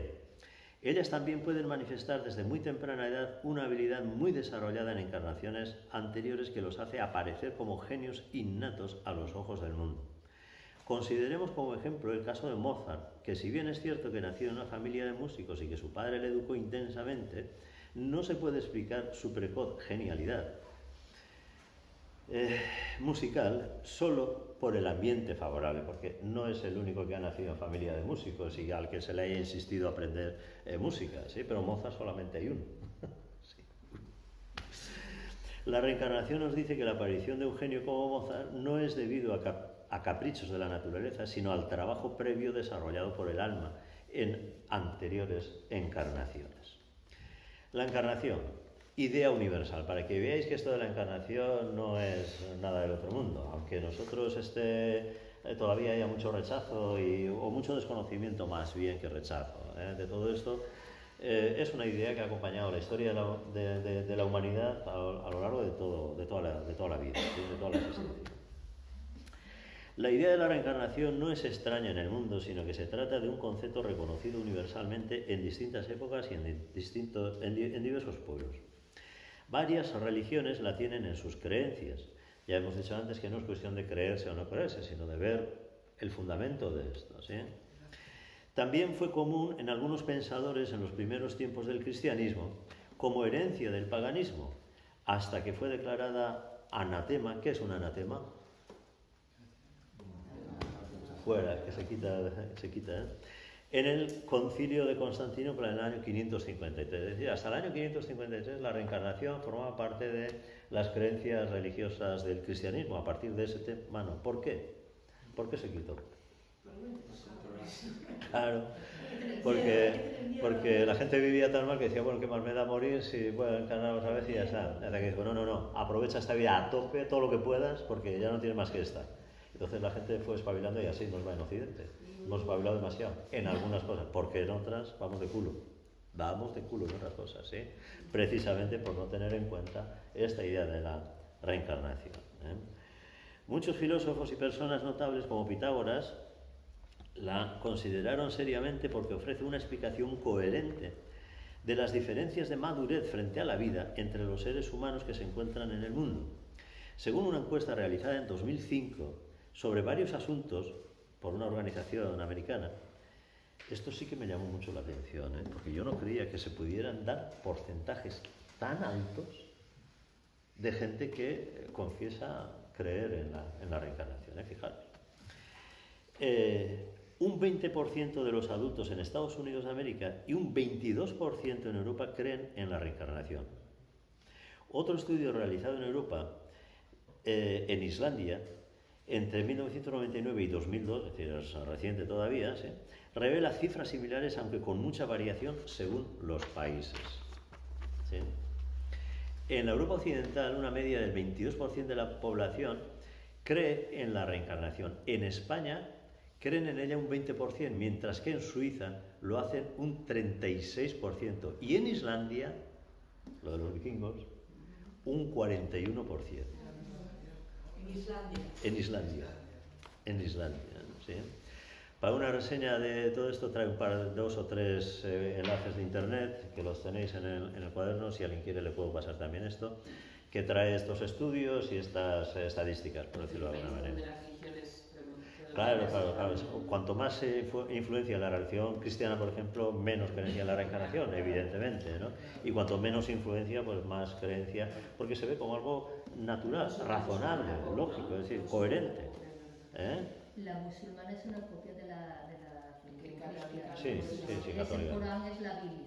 Ellos Sí. le quitaron lo que no les gustaba de la Biblia. Es un copy-pega, ¿eh? Tampoco con mucha diferencia. Pero acomodada a ellos. Sí, con muy poca diferencia, además, muy poca, Sí. ¿eh? Bueno, lo que tantas veces seguramente habéis oído decir a alguien cuando le has planteado estas cosas. Pues yo no conozco a nadie que haya vuelto del otro lado. ¿No? ¿No os han dicho eso nunca? ¿Hay alguna prueba? ¿Hay alguna prueba de estas cosas? Vamos a ver qué pruebas hay de todo esto. Así que hay cosas bien interesantes aquí. Sin embargo, el hecho de que la reencarnación sea una creencia relativamente popular o una idea esperanzadora y bonita no convierte a la reencarnación en algo cierto. Creerse las cosas no significa que sean así. ¿No puede ser acaso que intentemos escapar del hecho de la inevitable muerte y por lo tanto que desaparezca y nos rebelemos ante esa desaparición de nuestra propia existencia? En ese sentido, no sé si fue Pouchant quien dio una charla Miedo a dejar de existir. Sí. ¿Sí? De Pouchant. Hay una charla por ahí recogida, ¿sí?, en uno de los congresos, en alguna cosa de estos, ¿eh? ¿No puede ser acaso que intentemos escapar del hecho de la inevitable muerte? ¿No podría ser acaso una reacción de autodefensa ante la destrucción del yo? Está haciendo de abogado del diablo. Entonces debemos preguntarnos legítimamente, ¿hay pruebas de que la reencarnación realmente existe? La dificultad para responder esa pregunta radica en que, según el modelo, en cada encarnación tenemos una mente fresca y, por lo tanto, aunque tengamos desarrolladas las habilidades que hemos aprendido en el pasado, no recordamos los sucesos de las encarnaciones anteriores, salvo excepciones. Y ahora viene con las excepciones.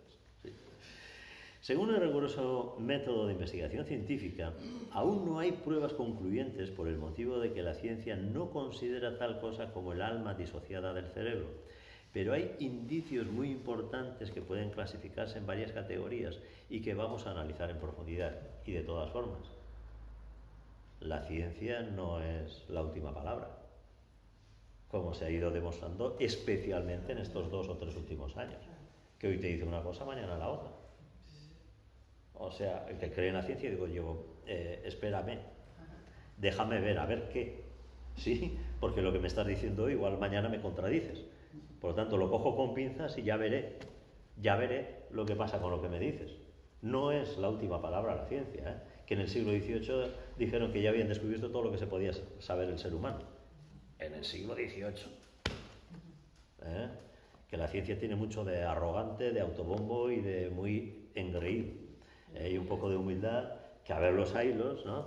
Pero que un poco de humildad no le vendría mal a la ciencia en general. Entonces, indicios que vamos a analizar en profundidad, o que por lo menos vamos a ver un poquito más todo esto. Afecciones sin explicaciones aparentes, regresiones hipnóticas, percepciones espontáneas o buscadas, testimonios de niños, etc. ¿Sí? Hay curiosidades así como muy llamativas en todo esto, ¿no? Uno de los indicios que tenemos de un pasado anterior a nuestro actual nacimiento es el de las afecciones que no pueden explicarse por sucesos de la presente encarnación.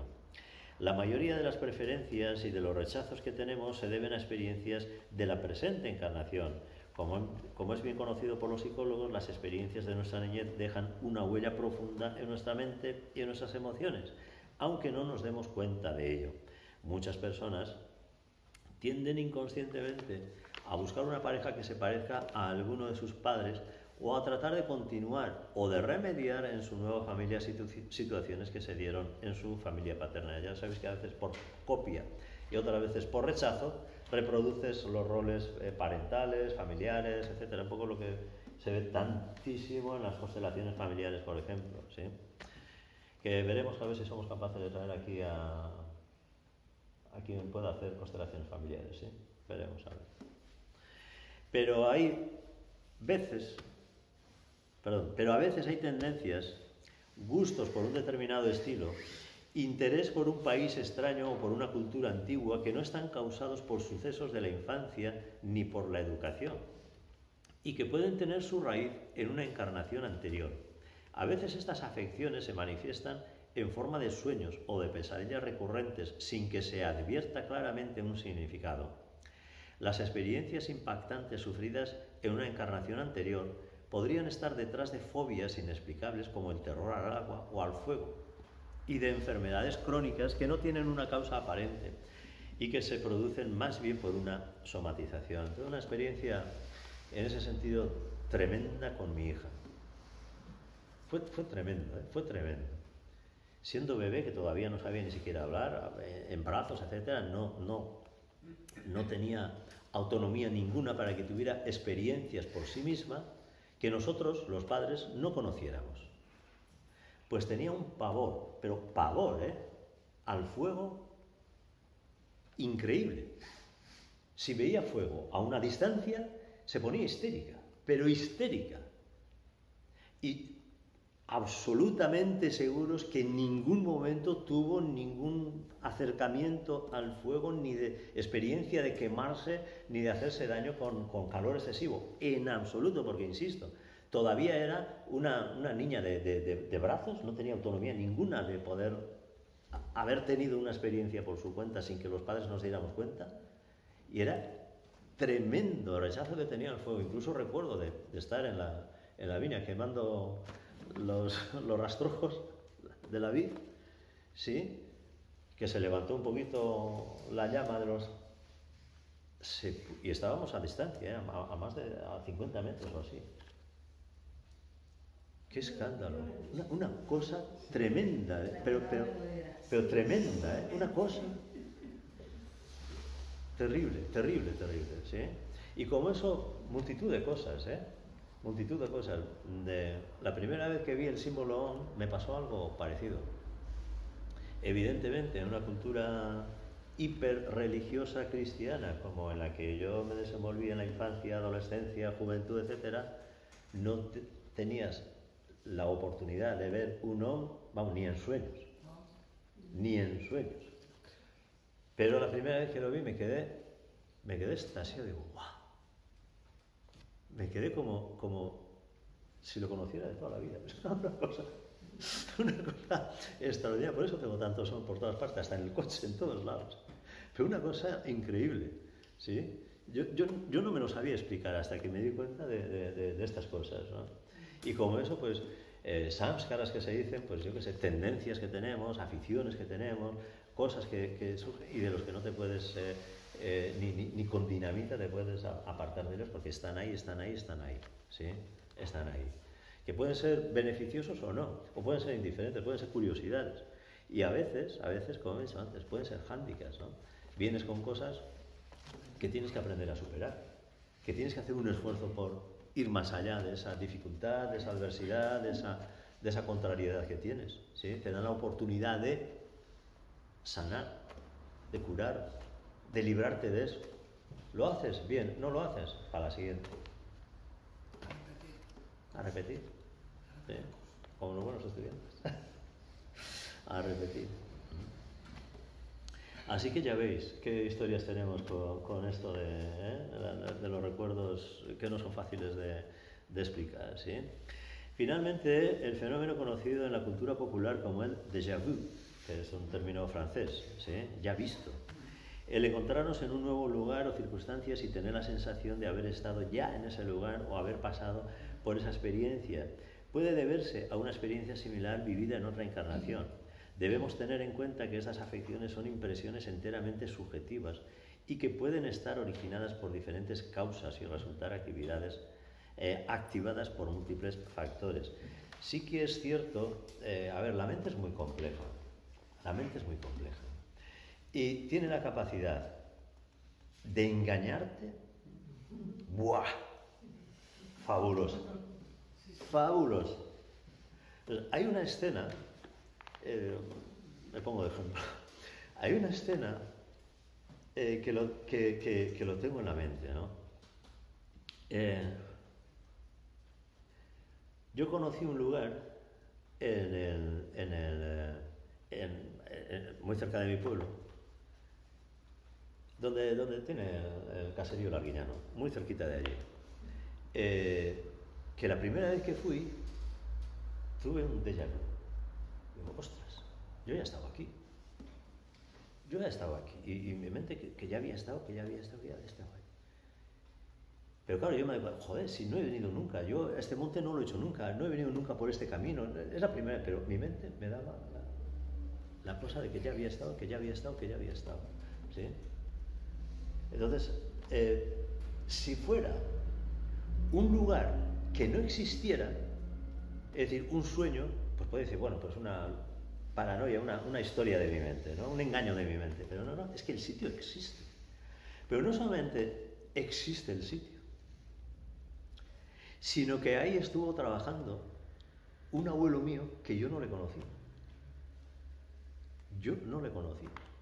Y mucho tiempo después me enteré de que ahí era un sitio donde se cargaba minera, un cargadero, donde cargaban barcos con mineral que extraían de las montañas y allí lo embarcaban. Mi abuelo, el padre de mi padre, estuvo trabajando allí. O sea que alguna relación había ahí de haber vivido esa experiencia de estar allí, ¿no? Entonces, para que veáis que no son solo engaños de la mente o peculiaridades de la mente las que podemos vivir, sino que hay experiencias que van más allá de lo que son simples cosas neuronales que en un momento dado, porque los sentidos te pueden engañar mucho.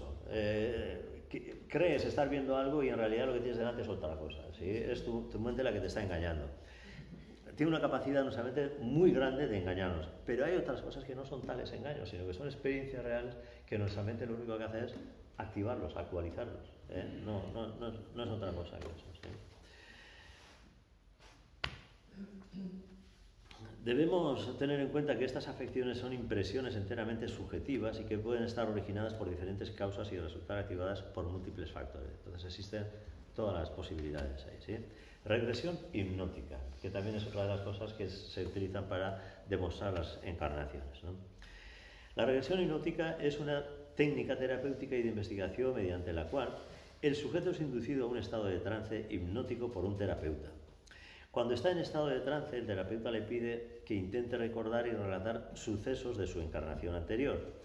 Durante el trance hipnótico, el sujeto está más abierto a los contenidos del inconsciente y del mismo modo que afloran experiencias de la niñez que parecían olvidadas, la regresión a una encarnación anterior puede revelar experiencias que no están en la mente ordinaria del sujeto, sino en su alma, y que logran pasar a la personalidad actual a través de la estructura mental del subconsciente. El sujeto desarrolla así una perspectiva más amplia que le permite comprender mejor su presente encarnación y superar algunos traumas o angustias debidas a hechos incomprensibles para él. Este es el fundamento de la hipnoterapia. En la regresión hipnótica pueden aparecer relatos no sólo de la encarnación precedente, sino también de otras encarnaciones que resultaron significativas para el alma. Experiencias en las que se dio un gran aprendizaje, ¿no? El principal impulsor de la regresión hipnótica es el psiquiatra americano Brian Weiss, autor del libro que muchos habéis leído seguramente, Muchas vidas, muchos maestros, ¿sí? En el que relata las historias en una de sus pacientes, a la que llamó Catherine, obtenidos mediante regresión hipnótica. Weiss, que inicialmente no creía en la reencarnación, comprobó muchos detalles de estas historias que le animaron a seguir por esta vía.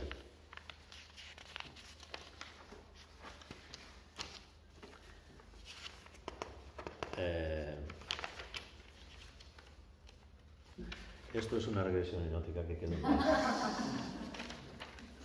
La fotocopiadora que hace lo que hace la gana. El problema de la regresión hipnótica es que es muy poco fiable, ya que está sujeta a la influencia del terapeuta, pudiendo éste transmitir sus propias creencias o ideas previas. También la propia fantasía del sujeto puede distorsionar o magnificar estos relatos de tal manera que no provengan de experiencias de encarnaciones anteriores, sino de deseos o de temores inconscientes del propio sujeto. Sin embargo, el hecho de que la regresión hipnótica sea poco fiable y esté muy sujeta a fantasías no invalida las pruebas de la reencarnación que algunos casos notables pueden aportar. Es decir, como hemos dicho antes del déjà vu, puede ser un rollo de la mente, o puede ser que efectivamente tú ya has estado antes ahí, aunque no en esta vida, ¿sí? Aunque no en esta vida. Entonces, con la terapia hipnótica también puede ocurrir lo mismo. Puede no ser cierto, pero puede que se dé la certeza de que estés relatando experiencias vividas, ¿no? Entonces, trae un par de ejemplos, unas cuantas cosas con esto que, bueno, leeremos así un poco de corrido, que bueno, son historias de gente, ¿no?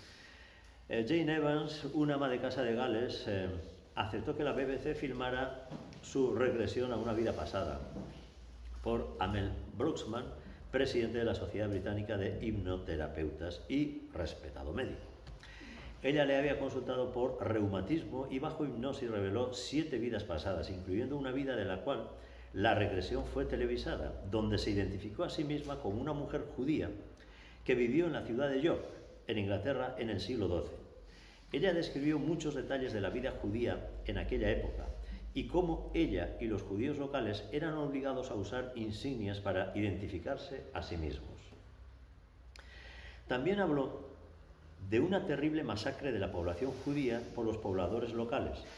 Durante este evento, recordó haber buscado refugio con sus hijos en la cripta de una iglesia local, pero fueron descubiertos por la turba, por la muchedumbre, y ella murió. El profesor Barry Dobson, un experto en historia judía en la Universidad de York, fue llamado para revisar la información de sus recuerdos. Descubrió que la descripción que hizo Jane de la vida judía del siglo XII era impresionante por su precisión y, de hecho, estaba convencido de que algunos de los detalles solo eran conocidos por historiadores profesionales. Sin embargo, también parecía que algunos detalles eran bastante incorrectos. En primer lugar, no fue hasta el siglo XIII, 1215 para ser precisos, que las autoridades de la Iglesia en Roma decretaron que los judíos en los países cristianos usaran una identificación especial. En segundo lugar, a partir de su descripción, la Iglesia tuvo que haber sido la de St. Mary Castlegate. ¿He dicho bien? Castlegate. Castlegate. Hay que tomar un par de birras para Castlegate. Acento. Pero esta, la iglesia de St. Mary Castlegate, no tenía cripta. Sin embargo, una investigación más a fondo reveló que la práctica de hacer que los judíos llevasen una identificación ya se había difundido en Inglaterra durante el siglo XII, antes del decreto de la Iglesia. ¡Chan, chan! ¿Sí? Luego, sorprendentemente, varios meses más tarde, durante unas obras en la iglesia, se descubrió una cámara sellada debajo del suelo que parece haber sido una cripta, fenómeno muy raro, de hecho, para las iglesias de la zona. Por lo tanto, no solo su regresión trajo a la luz detalles oscuros que fueron históricamente exactos, sino que también brindó información histórica que definitivamente no estaba disponible en ese momento. ¿Sí? ¿Pero eso de las regresiones ayuda a evolucionar o te pone...? Muchas veces son medios para que un trauma que te bloquea en tu propio proceso evolutivo, porque a veces los traumas funcionan con una piedra que bloquea el camino, ¿sí? y no vas, que te das ahí. Entonces, la regresión hipnótica y otros tipos de terapias también sirven para quitarte eso encima y seguir adelante, ¿sí? No es más que eso. No es que todo el mundo necesite hacer regresiones. Tampoco, que mucha gente que ha hecho este tipo de cosas, de lo que se acuerda es que fue Cleopatra o Marco Antonio, ¿entiendes? Pero muchos Cleopatras y muchos Marco Antonios hubo, por lo que dice la gente, o Napoleón, o yo que sé quién. Digo, mira, no fue nadie la hija del molinero que le pasó medio regimiento por su habitación. Eso no lo dice nadie. Pues alguien tuvo que ser, ¿no? También digo yo. Bueno, de todos modos, quiero decir que eso también depende con quién te hagas la regresión. Claro. Y bajo qué circunstancias, con el terapeuta, como dices ahí en el estudio, que a veces está condicionado por el terapeuta. Aunque hoy en día hay muchas técnicas en las que prácticamente el terapeuta ni siquiera casi interviene, sino en el mero hecho de la hipnosis nada más, para que tú entres al estado y después dejan que la persona diga. Y lo que te condicionan es el preguntarte cosas para rectificar lo que estás hablando. Vale, sí, vale, ¿cómo te llamabas en esa época? O sí, ¿y en qué fecha estás? ¿Qué día es? ¿Qué día es? O cosas así. Pero que tratan en lo posible ahora de no influir en nada, en lo absoluto, a la persona, ¿no? Y después, bueno, hay otros montones de técnicas y hay técnicas de autorregresiones que no necesitas ir con un terapeuta. Lo que pasa es que, claro, todo este tipo de cosas no entran dentro de la información cotidiana que manejamos todos dentro del ámbito social, y para mucha gente ni siquiera saben que existen y no son bien vistas porque van en contra de lo que socialmente se considera bien, ¿no? En este caso, ahí Brian Weiss, que fue el director de la parte de psiquiatría del hospital de Miami, fue el primero que hizo ese tipo de trabajo y lo publicó luego de tiempo, porque a él le daba vergüenza que sus propios, siendo él el jefe del departamento de psicología y de psiquiatría, que lo tallaran y lo señalaran. Pero las circunstancias se dieron porque, yo no sé si vos habéis leído el libro, su enfermera tenía patologías que eran incurables, que no había forma ni manera de incurarles, y eran cosas que para él no tenían sentido. Y haciéndole una terapia normal, ella sola entró en regresión.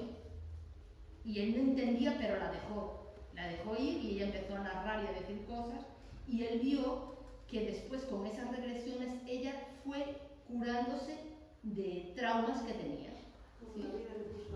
Sí, sí, exactamente. Entonces, se dieron las circunstancias. Se dieron las circunstancias, claro. Él después de corroborar con ella y después practicó, al ver que con ella le dio, practicó con otras personas y tal, y vio que sí había, se decidió, escribió un libro y entonces, digamos que en cierta manera se hizo esto de hacer regresiones y lo demás. Sí.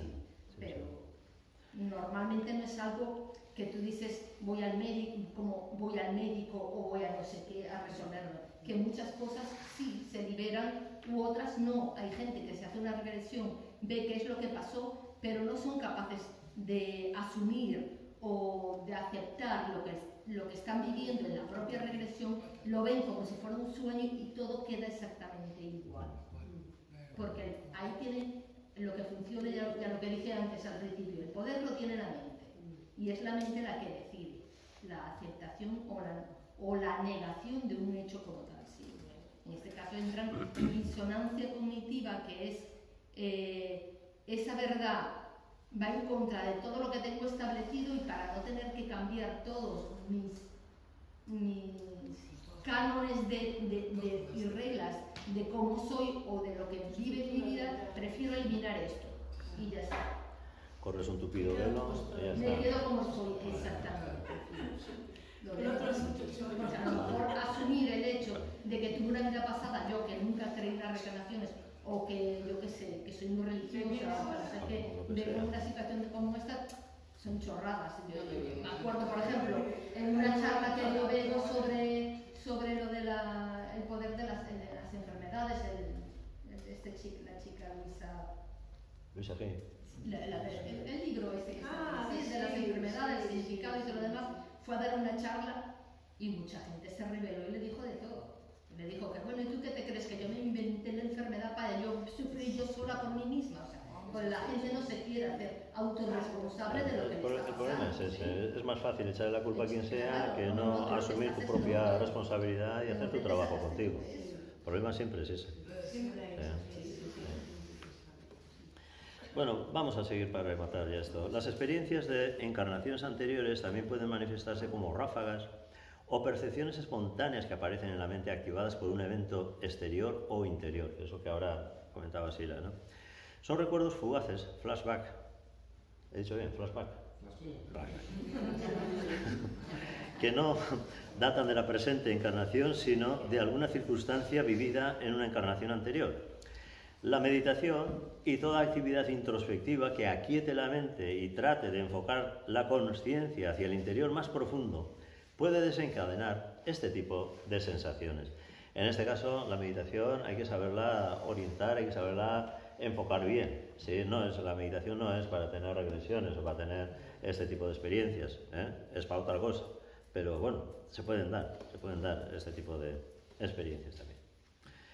Los recuerdos fugaces pueden ser mensajes del inconsciente que intentan aparecer en el terreno de la consciencia, quizás en forma de alegorías o símbolos, pero solo una parte del inconsciente se relaciona con nuestro ser interno y nuestras encarnaciones anteriores. El resto está poblado por miedos, deseos, traumas, recuerdos inconscientes de la infancia, etc.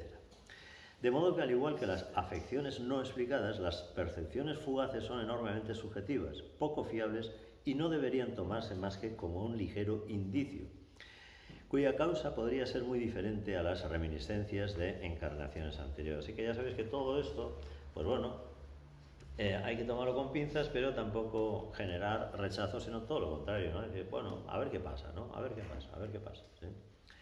Hay muchos investigadores que han examinado una gran cantidad de casos de niños que dicen recordar una encarnación anterior y que han dado detalles sobre ella. Podemos citar a Francis Story, escritor budista, investigador de casos de la reencarnación en Sri Lanka, a Carol Bowman, una terapeuta especializada en estos casos que mantiene un interesante sitio web con su nombre, y doctor Leonard Allison, doctor en psiquiatría, que trabajó investigando estos casos para varias universidades y muchos investigadores más. Pero el trabajo de investigación más impresionante realizado en el campo académico de la ciencia es, sin duda, el llevado a cabo por el doctor Ian Stevenson y su equipo en la Universidad de Virginia, Estados Unidos. El doctor Ian Stevenson fundó la División de Estudios Perceptuales, una unidad del Departamento de Medicina Psiquiátrica de la Universidad de Virginia, Estados Unidos. Él y su equipo han investigado desde 1961 más de 3.000 casos de niños que espontáneamente tenían recuerdos de una encarnación anterior. El doctor Stevenson siguió un riguroso protocolo en estas investigaciones, cruzando testimonios, filtrando el fraude y analizando las hipótesis más comunes que podían explicar los casos. Luego, con los datos aportados por cada niño, el doctor Stevenson ha identificado a la familia de su supuesta encarnación anterior, ha investigado los sucesos y ha puesto a prueba al niño para contrastar su testimonio y ver si podía reconocer a los antiguos familiares y su entorno. Utilizando métodos de investigación propios de los historiadores y de los especialistas en investigación de la escena del crimen, CSI, eso es lo que significa CSI, que habéis visto series de CSI seguramente todos, ¿no? Investigación de la escena del crimen, CSI. Realizó un rastreo meticuloso verificando muchos cientos de casos como auténticos y no explicables por otros medios. Muchos de estos casos tienen en común que en su encarnación anterior hubo una muerte violenta. Y ahora veréis qué pasa con eso. Stevenson fue más allá, puesto que encontró que los niños de estos casos solían presentar marcas de nacimiento y somatizaciones que se correspondían frecuentemente con daños mortales o problemas importantes que tuvieron en sus encarnaciones anteriores. ¿Sí? Gente que, por ejemplo, tiene una marca en la pierna que no sabe de qué es, pero descubre que en su vida anterior murió porque le cortaron de un hachazo, con la espada o lo que sea, la pierna. Y volvió con la pierna averiada. Y cosas de estas. Oye, nunca se sabe lo que puede haber detrás de marcas, enfermedades inexplicables, enfermedades hereditarias que se dicen, o congénitas, o genéticas de nacimiento, etcétera, ¿no? Nunca sabes, pero puede haber, hay una pista que te puede llevar a estas cosas, ¿no? Uno de los impactantes casos estudiados por Stevenson es el llamado Dulce Suarlata. No sé, Suarlata. Bueno, da igual el nombre. El de una niña en India que recordaba perfectamente con muchos detalles su familia anterior y el lugar donde vivía. Este caso está resumido en la siguiente página web, en español además, Stevenson solo publicó trabajos científicos, más de 300 trabajos y 14 libros dirigidos enteramente a la comunidad científica, dejándole interrogantes que no pueden ser explicados actualmente mediante las ideas reduccionistas aceptadas comúnmente por las principales corrientes científicas. Otros investigadores continúan con ese trabajo descubriendo y documentando casos en todo el mundo.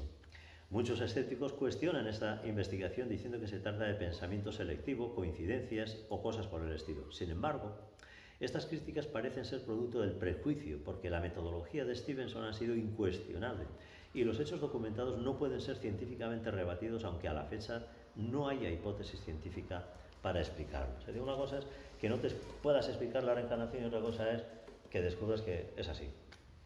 O sea, no sé cómo, pero es así. ¿Sí? Encarnación como explicación de la vida. Y ya con esto acabamos.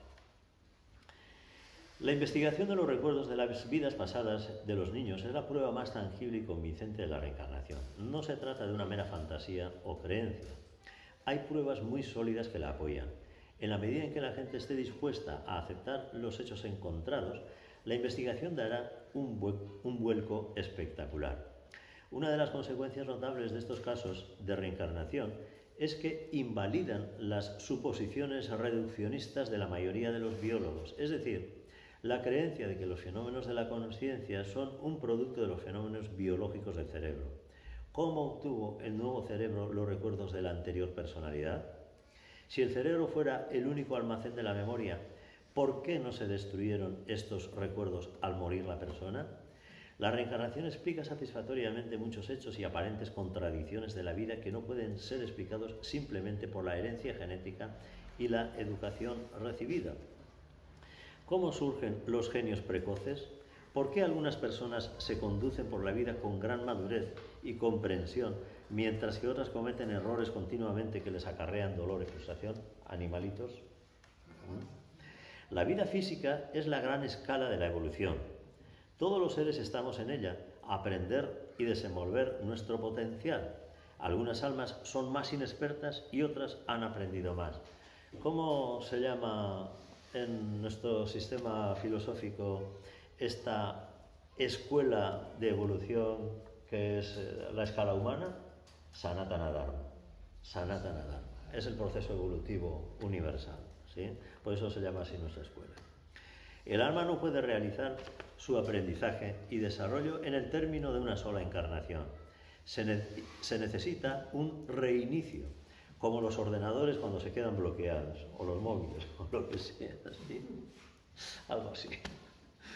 Los prejuicios adquiridos, el miedo a los cambios y la estrechez mental de la personalidad hace que, llegado un momento, sea muy difícil para el ser continuar aprendiendo a través de esta personalidad. Por lo tanto, esa idea que ahora tanto se está alimentando de vivir indefinidamente, de no envejecer, de vivir ilimitadamente, no vale. No vale. Porque, sí, pero lo que se está tratando de que tenga continuidad es este muñeco. Pero es que es como pretender que un SEAT 600 te durara 500 años. ¿Perdona? ¿Dentro de 500 años me vas a decir que tengo que andar con un SEAT 600? Bueno, pues se tira. Pero si puedo ir volando y si puedo teletransportarme, ¿para qué quiero un SEAT 600 si puedo teletransportarme? Una cosa es que lo tenga de museo, ¿vale? Pero para eso, bueno, pues ahí tienen los pintores que te hagan un cuadro, tienes el cuadro pegado ahí y ya está, ¿no? Yo tengo un cuadro, que me tiene un retrato con alas. Pues tengo uno con alas. Tengo una torretata con alas. Eso ya está. Cuando el 600 ya no funcione, dejaré el retrato ahí. Mira, este fue Kailas.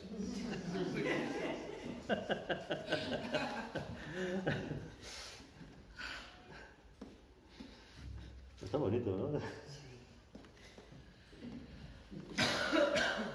A los que me tengáis mucha devoción, os puedo pasar una foto.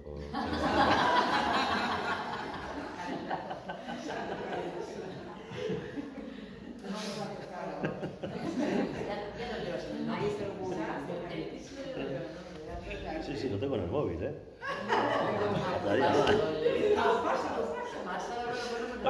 Para una emergencia,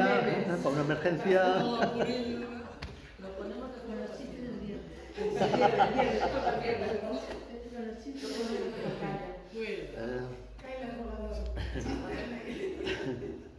La asimilación en el periodo después de la muerte aporta al ser la perspectiva necesaria para aprender de lo que pasó en la última encarnación y de las anteriores y preparar la siguiente. En las investigaciones sobre experiencias cercanas a la muerte, muchas personas relataron un hecho muy conocido en la psicología, la revisión de la vida cuando se está a punto de morir. Y la mayoría decía que veían pasar su vida rápidamente, sin dolor ni congoja, solamente como observando cuánto habían amado y cuánto habían aprendido en ella. El libro que donaste a la escuela es una muestra clarísima de qué es lo que ocurre en esas situaciones, de experiencias cercanas a la muerte, ¿sí? Este libro está de paseo por ahí, pero es un libro que os recomiendo leerlo, pero... En ese libro, una de las cosas que refuta de alguna manera es la idea lineal de la reencarnación. Sí, bueno. Porque nosotros ahora lo entendemos como un tiempo lineal de empieza, acaba, ¿no?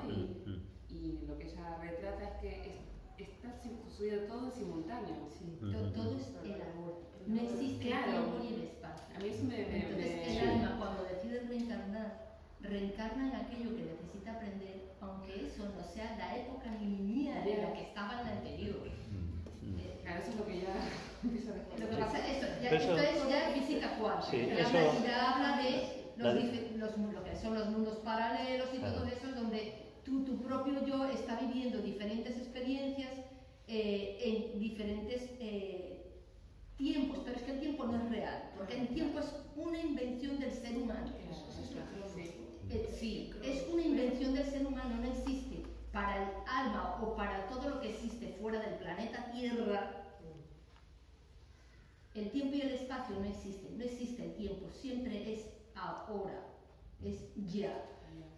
Es ya. Lo que ocurre que desde nuestra mente metódica, razonadora, concreta, analítica, en la que necesita esas referencias, pues no podemos saltar de golpe ahí. Sí que en la medida en que nos vayamos familiarizando con conceptos cuánticos, que realmente llevamos unos poquitos años todavía empezando a familiarizarnos con todo esto. En realidad no es tan complicado y lo hacemos más a menudo de lo que creéis.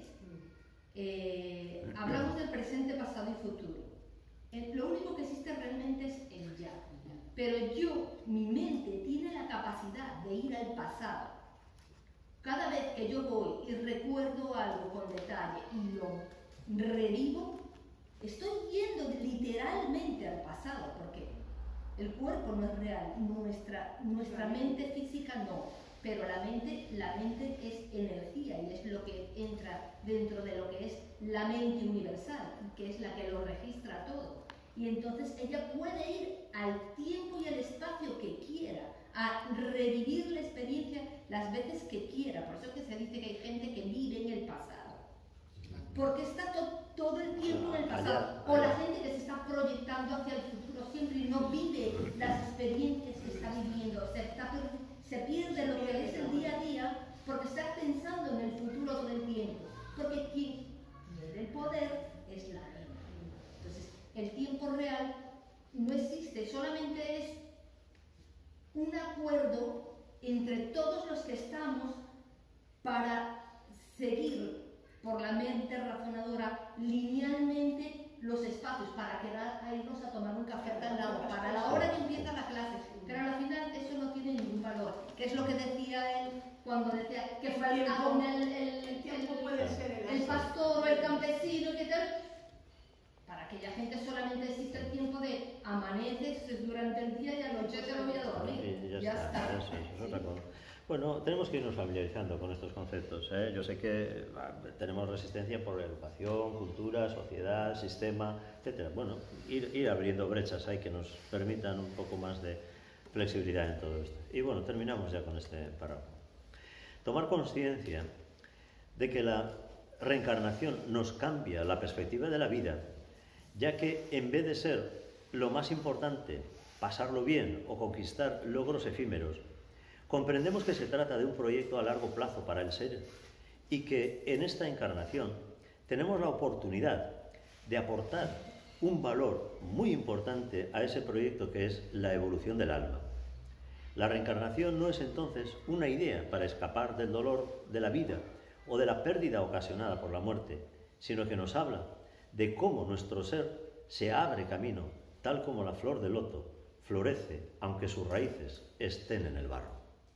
¿Sí? Entonces, la vida, la existencia, como oportunidad de ir desarrollando esas cualidades humanas, esas cualidades del alma. ¿Sí?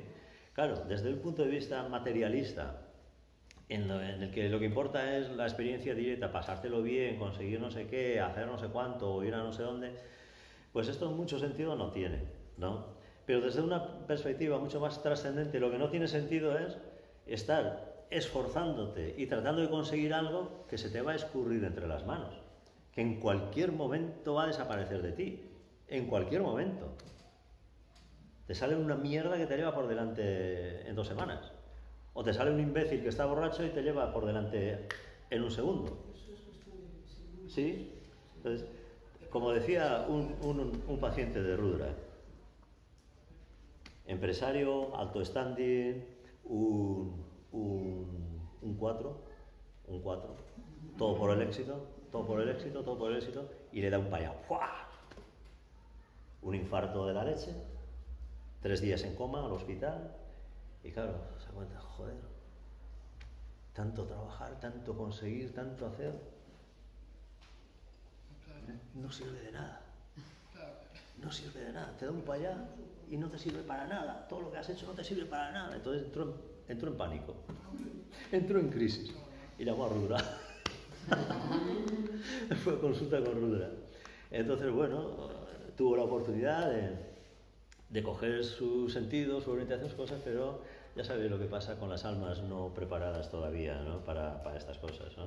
En cuanto vio escaparse el oso, en cuanto se fue yendo el miedo, sota caballo rey otra vez, a montarse en la cresta de la ola, a ponerse las botas con todo, a estar a lo más de lo más, ¿no?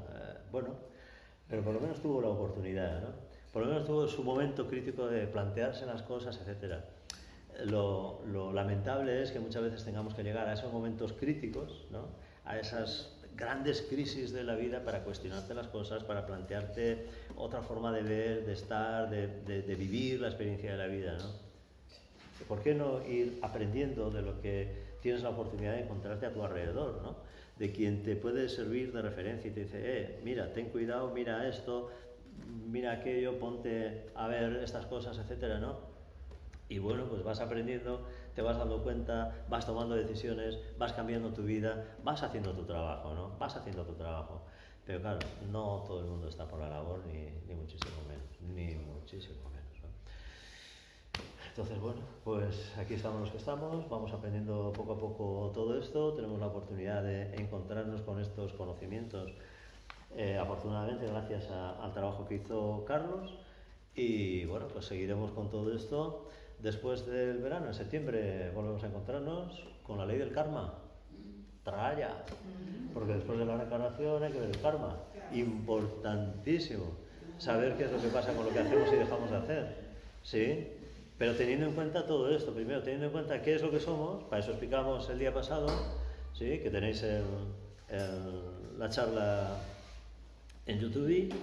Para eso explicamos esta vez cómo funciona todo esto de los ciclos, etcétera, y para esto pues tenemos que ir poco a poco completando el conocimiento, teniendo en cuenta estas cosas y bueno, pues tomando las decisiones más adecuadas para tener una vida que vaya hacia la meta, una vida con sentido. Dentro de unos días os hablará alguien del sentido de la vida. Los que cojáis una bolsa de esas, alguien os hablará del sentido de la vida. ¿Sí? Bueno, vamos a hacer el último minuto de silencio, que hay que ir a la primera comunión, ¿a dónde tienes que ir? Al bautizo, comunión, ¿qué tienes? Sí.